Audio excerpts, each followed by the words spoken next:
দিব, আপনি খুশি হয়ে যাবেন, আপনার হতাশা থাকবে না। কিন্তু নবীর হতাশাও কাটে না, মদিনায় বসে আবার হতাশ, আবার কাঁদে, আর বলে আল্লাহ আমার আগের উম্মতদেরকে কাউকে হায়াত দিয়েছো 2000 বছর, কাউরে দিয়েছো 3000 বছর, যারা কম পাইছে তারাও পাইছে 1000 বছর, ঠিক কিনা? যারা হায়াত পেয়েছে বেশি তারা ইবাদত করার সুযোগ পেয়েছেও। ওয়া আমার উম্মতি মা বাইনা 60 ইলা 70, কিন্তু আমার উম্মতের গড় বয়স হলো 60 থেকে 70। 60 থেকে 70 এর মধ্যে শেষ। যারা বয়সী পেল 60-70 কি আর ইবাদত করবে? আগের উম্মতরে এত বছর বেশি দিলা কেন, আমার উম্মতরে কম দিলা কেন? বিশ্বনবীর টেনশন আছে না নাই? আবার হতাশ, আহা আমার উম্মতের কি হবে? উম্মতি উম্মতি আজীবন কেঁদেছেন। আল্লাহু আকবার। বিশ্বনবী বললেন আমার উম্মতি মা বাইনা 60 ইলা 70, আমার উম্মতের গড় বয়স 60 থেকে 70 এর মধ্যে সব শেষ। আপনাদের এই এলাকার কি অবস্থা? হ্যাঁ চাচা, আপনার বয়স কত? এরমই কত হইব? 70। আল্লাহ আরো 70 বছর দিও। 100 বছর আছেন কে কে দেখি? তুমি 100? বেটা তোর 20 বছরই তো হয়নি। 100 ও ভুলে দাঁড়াইছে। আচ্ছা আর আর আচ্ছা 90 আছে নাকি এদিকে? 90 নাই না? 80 আছে? 80 নেই? এই যে আছে বোধহয়। কত হবে আপনার? কাছাকাছি হবে? আলহামদুলিল্লাহ, আল্লাহ আরো হায়াত দারাজ করো। তো দেখছেন মুরব্বীদেরকে আমরা হারাতে বসেছি, পাই না। 80-70 পাওয়া যায় না। মা বাইনা 60 ইলা 70, 60 থেকে 70 এর মধ্যে বেশিরভাগই শেষ। জোরে কোন ঠিক কিনা? বিশ্বনবী আবার কাঁদলেন, আল্লাহ আগের উম্মতেরা হায়াত পেত বেশি, আমার উম্মতের হায়াত কম, তারা ইবাদত করত বেশি, আমার উম্মতের কি হবে? আল্লাহ বললেন চিন্তা নাই, ইন্না আনজালনাহু ফি লাইলাতিল কদর ওয়া মা আদরাকা মা লাইলাতুল কদরি লাইলাতুল কদরি খায়রুম মিন আলফি শাহর। সুবহানাল্লাহ পড়ে। ও নবী, ওদেরকে হায়াত বেশি দিছি, কদর দেই নাই। আপনার উম্মতদেরকে হায়াত কম দিছি, কিন্তু লাইলাতুল কদর দিয়েছি। লাইলাতুল কদরি খায়রুম মিন আলফি শাহর, 1000 মাসের চেয়ে সেরা। আপনার উম্মতেরা বয়স কম পেয়েছে ঠিক, কিন্তু কদরের রাতে এক রাত ইবাদত করলে 1000 রাতের ইবাদতের যে সওয়াব তার চেয়ে বেশি সওয়াব হয়ে যাবে। ফাতারদা, আবার নবী খুশি হয়ে গেলেন। সুবহানাল্লাহ কইবেন না?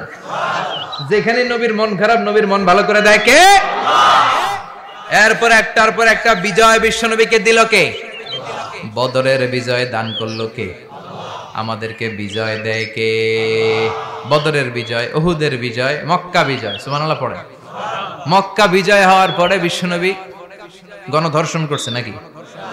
গণহত্যা, জেনোসাইড, হ্যাঁ, বাড়ি ঘর মক্কার সবার জ্বালাই দিয়েছিল আগুন দিয়ে।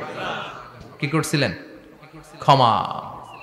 বড় বড় যারা অপরাধী, এরকম কয়েকজন অপরাধীকে তিনি হত্যা করার নির্দেশ দিয়েছেন। যারা বড় অপরাধী, এদের ক্ষমা নাই, আল্লাহর কাছ থেকেও ক্ষমা নাই। চিল্লায় এখন ঠিক কিনা?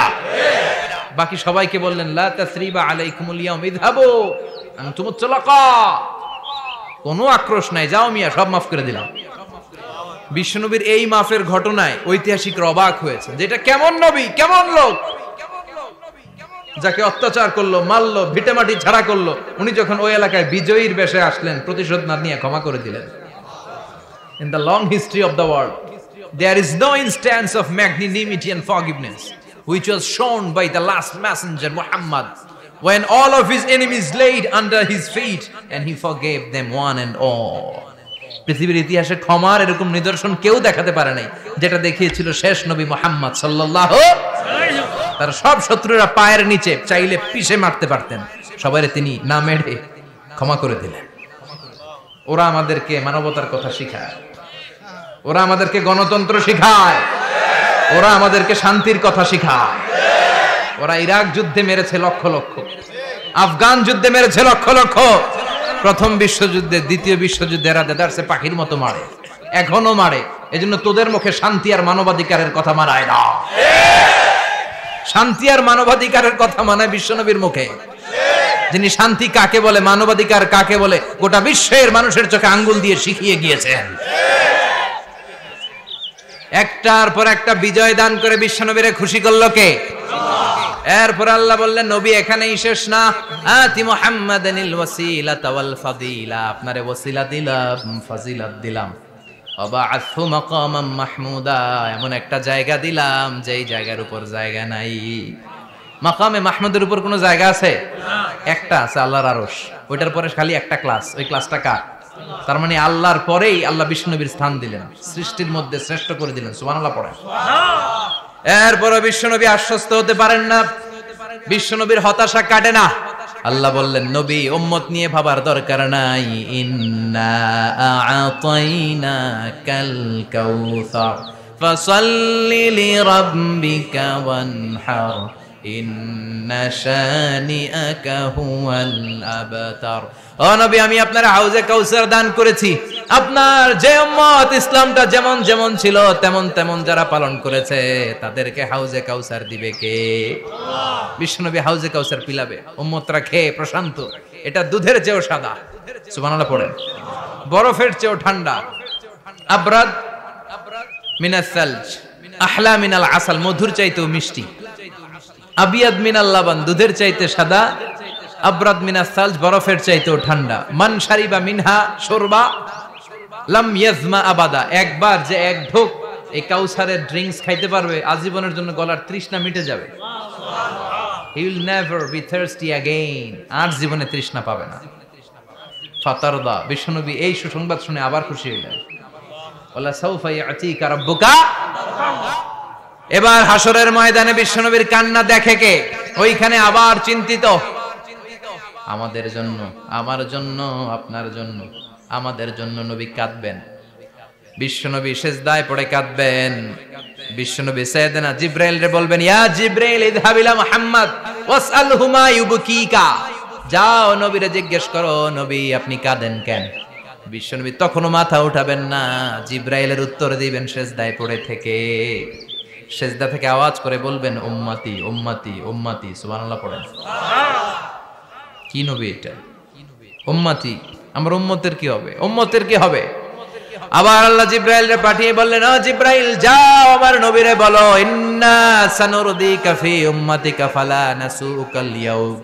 ও নবী আপনার উম্মতের ব্যাপারে আজকে আমি আপনারে অপমানিত করব না। আজকে গোটা দুনিয়ার জিন্দেগিতে যেমনি একটার পর একটা পরিস্থিতিতে আমি আপনার রব আপনারে খুশি করেছি, আজকে কঠিন কিয়ামতের দিনে আপনার উম্মতের ব্যাপারেও আপনারে খুশি করে দেব গো নবী। আজকেও খুশি করে দেব। এরপর আসাক মাথা তোলেন, আপনি সিজদায় পড়ে কাঁদবেন আর সহ্য হয় না, তুলেন। এরপর আসাক মাথা তোলেন।